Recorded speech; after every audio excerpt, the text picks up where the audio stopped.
I think anyone that's really followed us properly, like we experiment quite a lot on our albums. Like our last album was a concept album. This album's a concept album.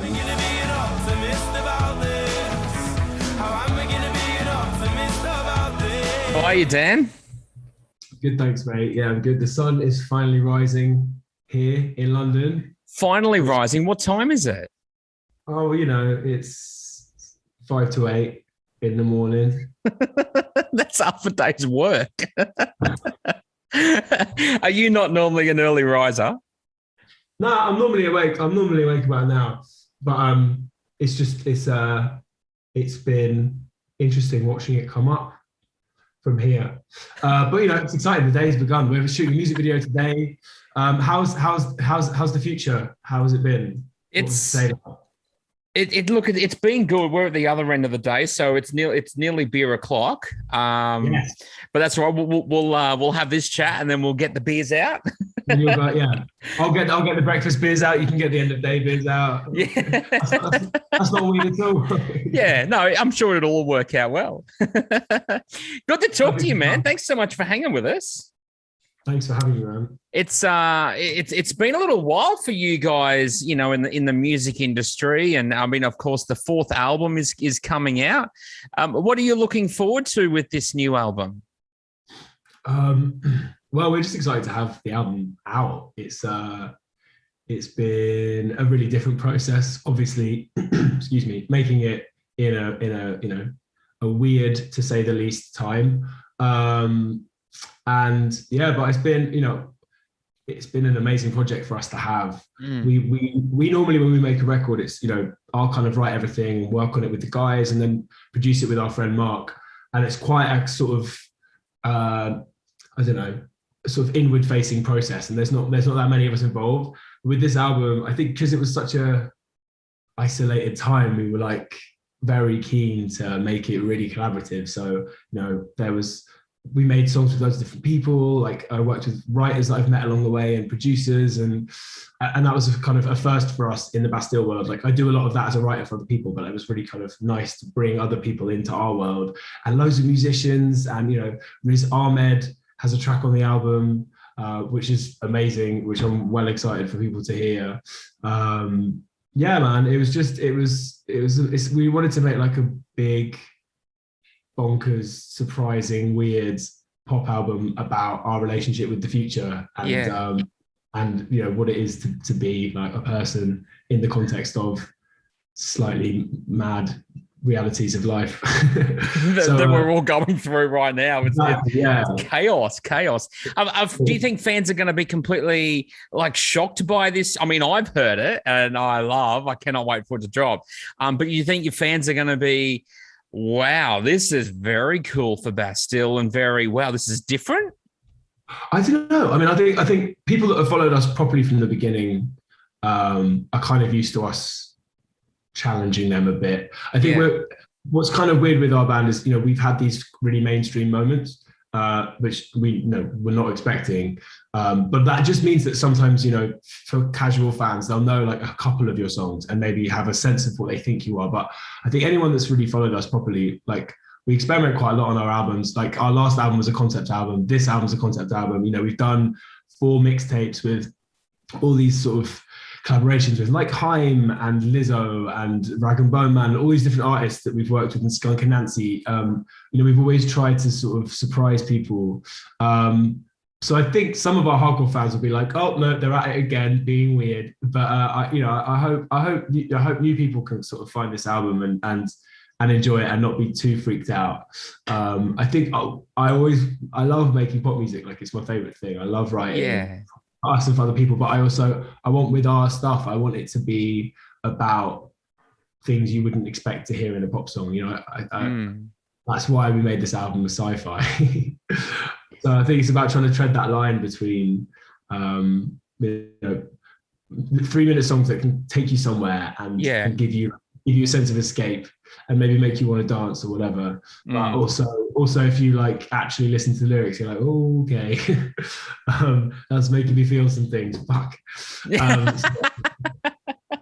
So it's been really fun.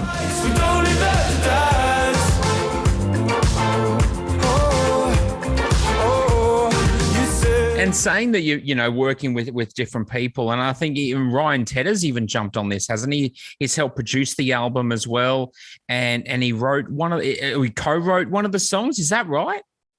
Yeah, so we co-wrote and co-produced a song called "Distorted Light Beam" with him, yeah, which was just really track fun. One, yeah, track one, yeah, because basically he's the most excited, enthusiastic American man you could possibly imagine, and we are a bunch of grumpy British bastards. So like, imagine that Zoom call. Just imagine that Zoom call. Yeah, yeah, and then he basically acted almost like an A&R guy for this album. So we spoke to him a few times and basically played him all this music that we made and just used him as a bit of a sounding board. You know, there's a track on the album called No Bad Days that he heard and we loved, but I'd never imagined it would have been like a focus moment. And he was like, no, that's really special. You should definitely go away and work on that more. So it was nice having him, you know. He came in right at the end and was kind of just an extra pair of ears. Yeah. And which was fascinating because like we've never worked with him before. Obviously he's done some crazy shit with like Beyonce and, you know, you name it. Yeah. So yeah, it was kind of nice. And in the spirit of like just being a bit more open and letting other people, you know, to have him work on the track and then have Riz Ahmed on another track, and then, you know, our friend John G, the saxophonist, on another track, you know, and then Bim, who's like this insane singer from London, she closes the album with this track Future Holes, which is like a mad electronic, like Kanye-esque future gospel track. Like, it is so good, that track. That's one of, I mean, there's, you know, I like them all, but there's always those 1, 2, or 3 that are just like, whoa, I really like this, and that is one of them. You mentioned No Bad Days, and working on that. What is the story on that? I mean, because you I mean, looking at what you've said about what we've been through in the last couple of years about the fake news and the leaders and all that kind of stuff. How is it with that song and writing that, putting that together in the last couple of years that we've been together, knowing that we've had bad days? Yeah, I mean, the song is really, it's about loss, and it's kind of about grief. You know, classic upbeat Bastille stuff. But yeah, it's I guess if the album is all of these different kind of little stories about our relationship with the future, that is confronting the idea of maybe not having one, and so it's kind of dark and sad, but we wanted it to be filled with a sense of hope as well. And it was interesting because when Ryan listened to that song, he heard it in the context of the pandemic, and you know, he heard it as a kind of hopeful moment. But that's the thing with making songs. Like, we've seen it with what we've done before. You know, you have what in your head it's about, and then you put it out, and it's always fascinating to see what other people get from it. And yeah, so it's I love that song, and it's kind of the only like slow moment on the album. We very much intended for the whole thing just to plow on through and be like kind of like party record to a point. Like partying into the future via the apocalypse, you know. So that song is like, I think it's quite like a sparse moment, and you know, I love like it sort of references a bunch of 80s records, and it references Bon Iver, and it references like I don't know, with a piano solo. Yeah, it's like a kind of Bruce Hornsby-esque piano solo in the middle, which I think, you know, not that many songs in 2022 have a little piano solo. Suddenly found my feet dreaming of electric. I directed the video for it as well, which was like which was a first for me. I've always wanted to direct, and it was amazing, sort of having like an idea in your head and getting from the idea to reality and all the kind of ups and downs in between was really eye-opening. But trying to make a science fiction, basically Black Mirror episode to go alongside this song was really, really fun. So yes, it's been like a creative period. Was it the first time you've directed something? Yeah. So how did you learn how to do it? Like, to go from here's the song, now we've got to make a video to match this? Well, I I really had a strong idea of what I wanted the video to say, you know, because the song's about loss. I was thinking about how interesting it is. We all leave these, you know, these digital breadcrumbs and behind everywhere we go, you know, photos and videos and voice notes and emails and like all of the things that we leave behind. So if you can't see someone anymore for whatever reason, we have all these ways of like, you know, holding on to them or being with them. And I thought that was such an interesting idea. And what if you could use those things to kind of try and bring someone back? And that's such a mad, modern, complex phenomenon. So that was the idea. But then you're like, right, how do we say this in 3 minutes on like not a very big budget?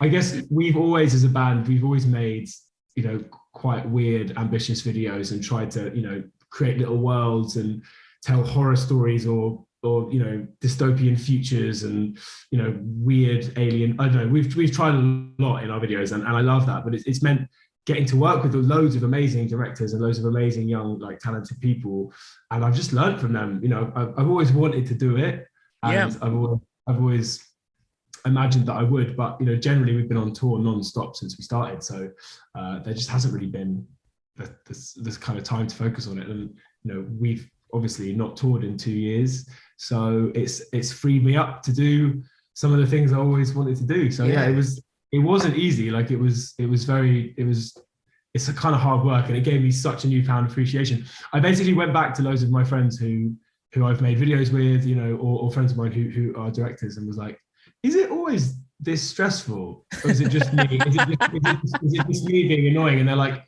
oh yeah, that's the job, mate. Like that's exactly what it is. Yeah, yes, it is. Wow. And would you do it again?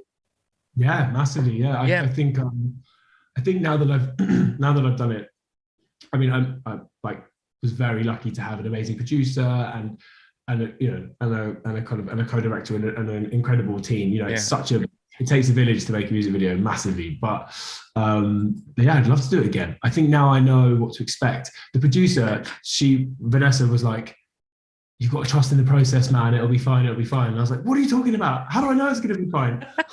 I don't trust in the process. I don't trust in anything. Wow.